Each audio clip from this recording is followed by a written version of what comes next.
पिछले वीडियो में हमने देखा था चार्ज क्या होता है। इस बार हम देखेंगे चार्ज की कुछ प्रॉपर्टीज के बारे में। तो सबसे पहली प्रॉपर्टी है additivity of charge. Charges add up like real numbers just like मास।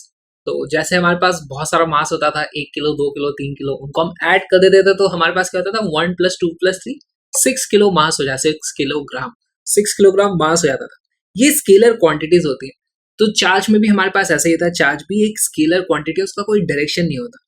और इसको जब हम ऐड करेंगे, मान लो हमारे पास एक रॉड है और उसको हमने 1 कूलम चार्ज दिया, 2 कूलम चार्ज दिया और -1 कूलम चार्ज दिया, तो एडिटिविटी ऑफ चार्ज के हिसाब से हम बता सकते हैं इस रॉड के ऊपर टोटल चार्ज कितना हो गया होगा। हम जानते हैं टोटल चार्ज की वैल्यू हो जाएगी, total charge is equal to 1 + 2 + -1, यानी कि 1 + 2 - 1, यानी कि 2 कूलम चार्ज हमारी इस रॉड के पास होने वाला है।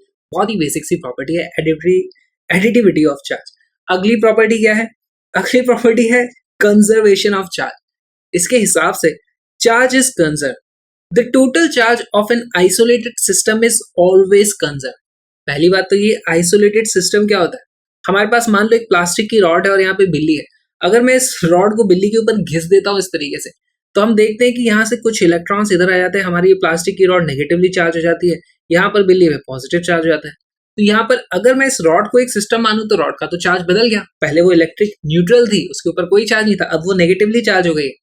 तो हम यहाँ पर ये आइसोलेटेड सिस्टम नहीं है। क्यों? क्योंकि इसमें बिल्ली आई होगी, यहाँ पे रब करके चली गई होगी, तो अभी आइसोलेटेड नहीं था, अलग से नहीं था, यहाँ पे बिल्ली आ जा सकती थी, ये बाउंड्री फिक्स नहीं थी। तो हमें एक ऐसा सिस्टम बनाना होगा, जैसे मान लो मैं इन दोनों को लेकर के एक सिस्टम बना दूं। अब इसमें बिल्ली और रॉड आपस में घिस रहे, जो भी इंटरेक्शन कर रहे, लेकिन बाहर से कोई और नहीं आ सकता, ना ही कोई जा सकता है। तो इसलिए इन दोनों को मैं आइसोलेटेड सिस्टम बोल सकता हूँ। अब शुरुआत में अगर इस पे कोई चार्ज नहीं है, इस पे कोई चार्ज नहीं है, तो हम क्या बोलेंगे, आइसोलेटेड सिस्टम में नेट चार्ज 0 है। फिर हमने इस रॉड को बिल्ली पे घिस दिया या बिल्ली को रॉड पे घिस दिया, तो बिल्ली से कुछ इलेक्ट्रॉन निकल के इस प्लास्टिक की रॉड पे आ जाएंगे, इस पे नेगेटिव चार्ज आ जाएगा, इस पे पॉजिटिव चार्ज आ जाएगा। लेकिन अगर हम सिस्टम को ऐसे देखें तो इस पूरे सिस्टम में कुछ नेगेटिव चार्ज है, कुछ पॉजिटिव चार्ज है, उन दोनों को ऐड कर दोगे तो हमारे सिस्टम का फिर से चार्ज 0 आ जाएगा, जो कि पहले वाले चार्ज के बराबर था, यानी कि पहले और बाद में चार्ज बराबर था, यानी हमारा चार्ज कंजर्व रहता है। तो charge can neither be created nor be destroyed. Charge को हम क्रिएट भी नहीं कर सकते, डिस्ट्रॉय भी नहीं कर सकते, it can only be redistributed. तो अभी हमारी बिल्ली इलेक्ट्रिकली न्यूट्रल है, इसका ये मतलब नहीं है इसमें कि इसमें कोई चार्ज ही नहीं है। इसमें जितना पॉजिटिव चार्ज है, इसमें भी कुछ प्रोटॉन्स न्यूट्रॉन्स होंगे, और जितने इलेक्ट्रॉन्स हैं सब मिलाकर के इस बिल्ली को इलेक्ट्रिकली न्यूट्रल कर रहे थे। फिर हमने इसे घिसा तो इसमें से कुछ इलेक्ट्रॉन इधर आ गए, तो इलेक्ट्रॉन्स इधर आ गए, यानी कि चार्ज रीडिस्ट्रीब्यूट हो गया। पहले इसमें जो चार्ज था वो थोड़ा सा इधर आ गया। इस तरीके से चार्ज रीडिस्ट्रीब्यूट किया जा सकता है। ओके, ये भी एक ऑब्जर्वेशन बेस्ड लॉ है, मतलब ऐसा देखा गया है। ऐसा क्यों होता है ये कोई प्रूव नहीं कर पाया, लेकिन इसका उल्टा होता हुआ भी हमने कभी देखा नहीं है। कोई देखे तो प्लीज इसको रिवर्स करें, हम फिर इसको कैंसिल करवाएंगे, लेकिन अभी तो हमें इसको मान के चलना पड़ेगा कि चार्ज कंजर्व रहता है। इसका एक एग्जांपल देखते हैं। मान लो हमारे पास एक ऐसा आइसोलेटेड सिस्टम था, उसमें हमारे पास 4 बॉल्स थी, चारों पे कुछ ना कुछ चार्ज है। इस पे +2 कूलम है, इस पे +3 कूलम है, इस पे +1 कूलम है, इस पे -5 कूलम है। फिर इनके बीच में कुछ इधर उधर टच वच हुए होंगे, किसी ने एक दूसरे को घिसा होगा, कुछ तो किया होगा, टक्कर मारी होगी, तो चार्जेस रीडिस्ट्रीब्यूट हो गए। और ये आइसोलेटेड सिस्टम है, यानी बाहर से ना कोई चार्ज अंदर आया है, ना अंदर से कोई चार्ज बाहर गया है। तो बाद में सिचुएशन कुछ ऐसी हो गई है कि बॉल ए पर 2 की जगह 5 कूलम चार्ज हो गया, बॉल बी पर भी कुछ चार्ज है, बॉल सी पर भी कुछ चार्ज है। तो क्या हम बता सकते हैं कि हमारी बॉल डी पर कितना चार्ज रहा होगा? इसको कैसे सॉल्व करेंगे? हम जानते हैं कि किसी भी आइसोलेटेड सिस्टम में चार्ज कंजर्व रहता है, तो यहाँ पहले जितना चार्ज था उतना ही चार्ज यहाँ पर होगा। इस पूरे सिस्टम में पहले हमारे पास चार्ज कितना था उसकी वैल्यू हम लिख सकते हैं, वो हो जाती है +2 +3 +1 -5 कूलम, इतना चार्ज रहा होगा। बाद में हमारा चार्ज कितना हो जाता है, +5 -2 -1 +q। यहां से हमारे पास क्या वैल्यू आ जाती है, +1 इज इक्वल टू +2 +q। यहां से हमारे पास वैल्यू आ जाती है q is equal to -1 coulomb. तो हमें पता चल गया कि इस बॉल डी पर जो चार्ज होगा उसकी वैल्यू होगी -1 कूलम के बराबर, उसकी वैल्यू आने वाली। ये हमारा कंजर्वेशन ऑफ चार्ज है। और क्या प्रॉपर्टीज होती है चार्ज की? Quantization of charge. देखो हमने जब यहाँ पर बिल्ली के ऊपर इस प्लास्टिक रॉड को घिसा, बिल्ली से कुछ इलेक्ट्रॉन्स इधर निकल के आ गए थे। किस तरीके से? ये इस तरीके से। अब यहाँ से या तो एक इलेक्ट्रॉन आया होगा, या 2 इलेक्ट्रॉन आए होंगे, या 3 इलेक्ट्रॉन आए होंगे, 4 आए होंगे, 5 आए होंगे, 5000 आए होंगे, 5 करोड़ आए होंगे।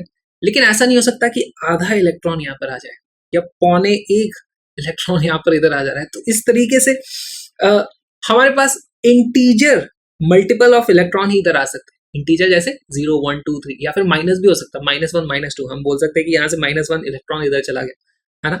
चार्ज जो फ्लो हो सकता है वो इंटीग्रल मल्टीपल ऑफ ई। ई क्या है? एक इलेक्ट्रॉन का जितना चार्ज होता है वो हो जाए।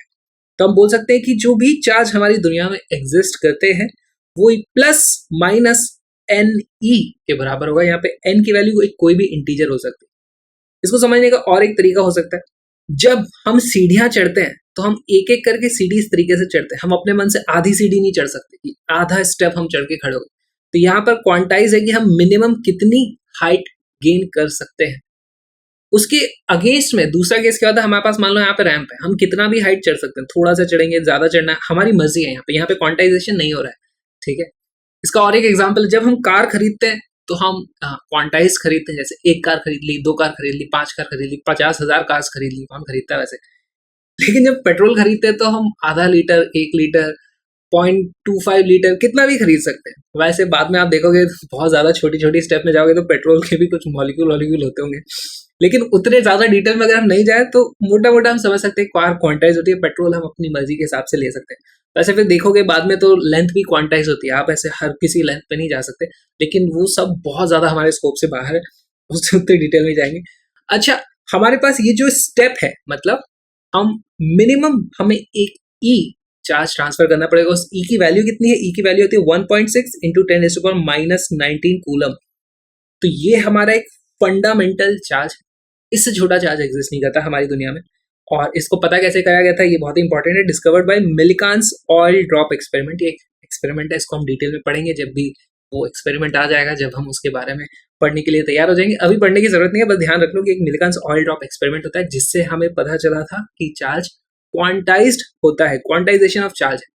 लेकिन इस क्वांटाइजेशन ऑफ चार्ज का हमारी रियल लाइफ में क्या फर्क पड़ता है? देखो यहाँ पर ये जो ई की वैल्यू है ना, ये बहुत ही छोटी है। ई की वैल्यू कितनी है? 1.6 इंटू 10⁻⁻19 कूलम। इलेक्ट्रॉन का चार्ज एक्चुअली बहुत ही कम होता है, तो हमारे पास हमें फर्क नहीं पड़ता, हम चार्ज को ऑलमोस्ट कंटिन्यूअस मान सकते हैं। जैसे यहाँ पर अगर स्टेप में बहुत ही छोटी छोटी छोटी छोटी छोटी छोटी छोटी स्टेप्स इस तरीके से बना दूं तो ये भी ऑलमोस्ट एक रैंप जैसा ही हो जाता है। तो रियल लाइफ में हमारे लिए इस चीज से इतना ज्यादा फर्क नहीं पड़ता है, भले हमें कॉन्सेप्ट पता होना चाहिए कि हम चाहे जितना भी ले सकते हैं। 0.8 इंटू 10⁻⁻15 कूलम अगर मुझे अज्यूम करना है तो आप इसको लगभग मान सकते हो कि ये पॉसिबल है, इसे मैं ले सकता हूँ किसी भी बॉडी पर क्योंकि हम चार्ज को ऑलमोस्ट कंटिन्यूस मान के सारे क्वेश्चन सॉल्व करते हैं। लेकिन रियल लाइफ में चार्ज क्वांटाइज होता है। इसका एक एग्जाम्पल सॉल्व करते हैं। जैसे can a body have a charge of 4 into 10⁻⁻18 coulomb. तो हमारे पास किसी बॉडी के ऊपर क्या हम इतना चार्ज रख सकते हैं? कैसे पता चलेगा? हमें देखो, हमें 4 इंटू 10⁻⁻18 ये इंटीग्रल मल्टीपल होना चाहिए हमारे इलेक्ट्रॉन के चार्ज का।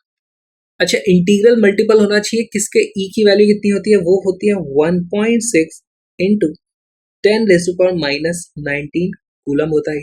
यहाँ पर हमारे पास 4 इंटू 10⁻⁻18 कूलम।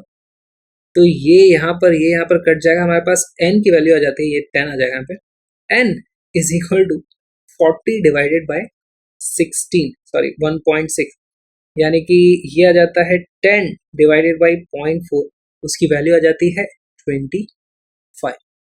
तो क्या हमारे पास 25 इलेक्ट्रॉन के कारण चार्ज हो सकता है? बिल्कुल हो सकता है। हमारे पास कोई भी बॉडी है, हम उसके ऊपर 25 इलेक्ट्रॉन इस तरीके से फेंक देंगे तो उसके ऊपर 25 इलेक्ट्रॉन के बराबर का चार्ज आ जाएगा, जिसकी वैल्यू होती है 4 इंटू 10⁻⁻18 कूलम। अच्छा, हमसे पूछा जाए can a body have a charge of 2 into 10⁻⁻18 coulomb, क्या ये पॉसिबल है? Q इज इक्वल टू ये, तो हम जानते हैं कि ये पॉसिबल नहीं होगा, क्योंकि अगर आप इसमें कैलकुलेशन करने जाओगे तो n की वैल्यू आ जाती है यहाँ पर 25 डिवाइडेड बाय 2, यानी कि 12.5 हमारे पास 12.5 इलेक्ट्रॉन होने, तो हम क्या किसी बॉडी के ऊपर 12.5 इलेक्ट्रॉन फेंक सकते हैं? वो पॉसिबल नहीं है। इलेक्ट्रॉन या तो हम 12 फेंक पाएंगे या 13 फेंक पाएंगे, 12.5 इलेक्ट्रॉन क्या होता है? तो ये वाला चार्ज पॉसिबल नहीं है, ये वाला चार्ज हमारा पॉसिबल है। अब और एक हम थॉट एक्सपेरिमेंट करते हैं, मान लो हम ह्यूमंस के ऊपर कितना चार्ज, तो मैं मान लो पता करना चाहूँ कि मेरी बॉडी में कितना चार्ज एग्जिस्ट करता है। वैसे मेरे ऊपर मैं इलेक्ट्रिकली न्यूट्रल हूँ, मेरे अंदर जितना पॉजिटिव चार्ज है उतना ही नेगेटिव चार्ज भी होगा, पर मैं जानना चाहता हूँ कि मेरे पास पॉजिटिव चार्जेस कितने हैं, या मेरे पास अगर मैं अपनी बॉडी के सारे इलेक्ट्रॉन निकाल करके किसी ऑब्जेक्ट पे रख दूँ तो वो चार्ज कितना होगा। तो इसकी थोड़ी रफ कैलकुलेशंस करने की कोशिश करते हैं। ये हूँ मैं तरीके से हंसता खेलता, थोड़े से बाल भी उगा देते हैं। ओके, अब मेरा वजन कितना है? वैसे मेरा वजन 90 किलोग्राम है, लेकिन एवरेज ह्यूमन का जो वेट लेकर के लिफ्ट डिजाइन की जाती है एलिवेटर्स, उसमें 68 किलोग्राम लेते हैं अक्सर, तो हम भी 68 किलोग्राम ले लेंगे एक एवरेज ह्यूमन का वजन जो होता है। अच्छा, कैलकुलेशन करना शुरू कैसे करें? तो मेरे अंदर तो बहुत तरह तरह के विचित्र विचित्र एटम्स हैं, मॉलिक्यूल्स हैं, लेकिन मैं मान लेता हूँ कि रफ एस्टिमेट ही तो कर रहे हैं, तो सारे के सारा मैं कार्बन से ही बना हूँ, ठीक है। तो अगर हमारे पास 12 ग्राम कार्बन होता है तो उसमें कितने मोल एटम्स होते हैं? उसमें होते हैं 1 मोल एटम्स, 1 मोल एटम्स, यानी कि कितना हो जाता है वो 6.22 इंटू 10⁻23 एटम्स। आपको ये कैलकुलेशंस करने की जरूरत नहीं है, बस देख लो किस तरीके से हो रही है। इसका मतलब 1 ग्राम कार्बन में हमारे पास हो जाएगा 6.22 इंटू 10⁻23 एटम्स डिवाइडेड बाय 12। अच्छा, एक कार्बन के एटम में कितने इलेक्ट्रॉन्स होते हैं? एक कार्बन के एटम में हमारे पास होते हैं 6 इलेक्ट्रॉन्स, तो मैं यहाँ पर लिख सकता हूँ into 6 electrons, into 6 electron. 1 gram carbon में इतने इलेक्ट्रॉन्स होते हैं, तो इसका मतलब 68 केजी के ह्यूमन में, 68 केजी कार्बन में हम मान लेते हैं, उसमें कितने इलेक्ट्रॉन हो जाएंगे? 6.22 इंटू 10⁻23 डिवाइडेड बाई 12 इंटू 6, ये तो ऊपर से ही आया है, इंटू 68,000 इतने ग्राम, इतने सारे हमारे पास इलेक्ट्रॉन्स होने वाले हैं। तो इसको आप सॉल्व करोगे तो इसकी वैल्यू लगभग आ जाती है 2.1 इंटू 10⁻28 इलेक्ट्रॉन। काफी ज्यादा इतने सारे इलेक्ट्रॉन है एक 68 किलोग्राम के इंसान के अंदर। अच्छा, चार्ज की टर्म्स में कितना होता है? अगर हमसे चार्ज पूछा जाए, चार्ज की वैल्यू आ जाएगी 2.1 इंटू 10⁻28, इतने तो इलेक्ट्रॉन है, और एक इलेक्ट्रॉन का चार्ज कितना होता है? एक इलेक्ट्रॉन का चार्ज होता है 1.6 इंटू 10⁻⁻19 कूलम। तो ये वाली जो वैल्यू है, इसकी वैल्यू अप्रोक्सीमेटली आ जाती है 3.4 इंटू 10⁻9 कूलम। काफी ज्यादा अमाउंट ऑफ चार्ज है।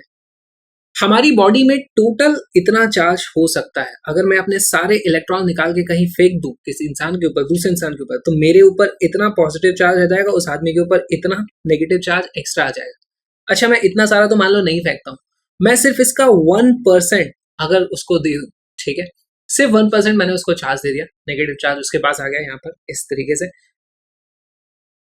ये दो इंसान है, यहाँ से मैंने 1% इलेक्ट्रॉन इस तरफ ट्रांसफर कर दी, तो अब ये वाला इंसान थोड़ा थोड़ा थोड़ा थोड़ा नेगेटिव हो जाएगा, मैं थोड़ा थोड़ा थोड़ा थोड़ा पॉजिटिव इस तरीके से हो जाऊंगा, और हमारे बीच में कुछ फोर्स ऑफ अट्रैक्शन लगने लग जाएगा, है ना। सिर्फ 1% चार्ज मैंने दिया है, तो वो फोर्स कितना होगा, उस फोर्स का मैग्नीट्यूड कितना होगा? क्या कोई बता सकता है? हमारे बीच में जो डिस्टेंस है उसको मान लो, उसकी अप्रोक्सीमेटली वैल्यू मैं दे देता हूँ कि वो 1 मीटर इतनी दूरी पे खड़े हो, तो हमारे ऊपर जो फोर्स होता है वो फोर्स हो जाता है माउंट एवरेस्ट का वजन। पता है आपको ग्रेविटेशनल फोर्स उस पर लगेगा तो कितना लगता है?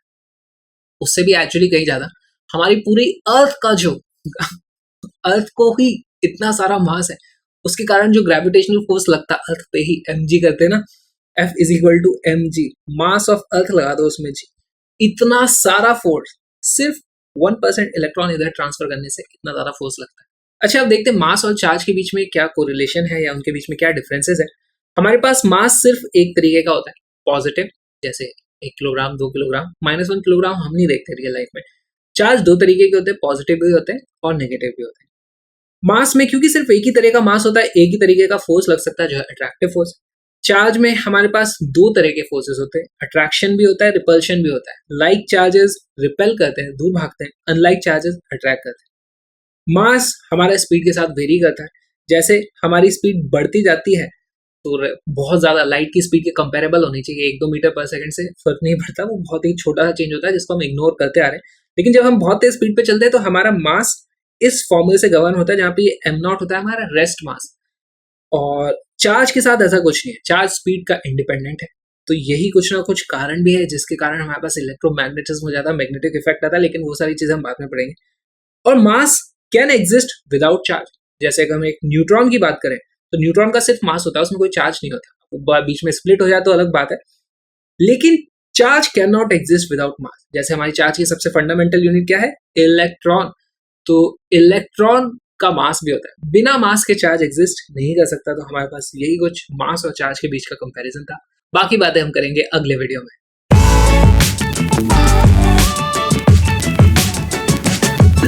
अगर आपको वीडियोस अच्छे लग रहे हैं और स्ट्रक्चर्ड तरीके से पढ़ना चाहते हो तो यार फर्स्ट लिंक को चेक करो। साथ में फ्री एजुकेशन को सपोर्ट करने के लिए प्लीज डोनेट करो, उसका भी लिंक डिस्क्रिप्शन में, या फिर आप ये क्यूआर कोड भी स्कैन कर सकते हो।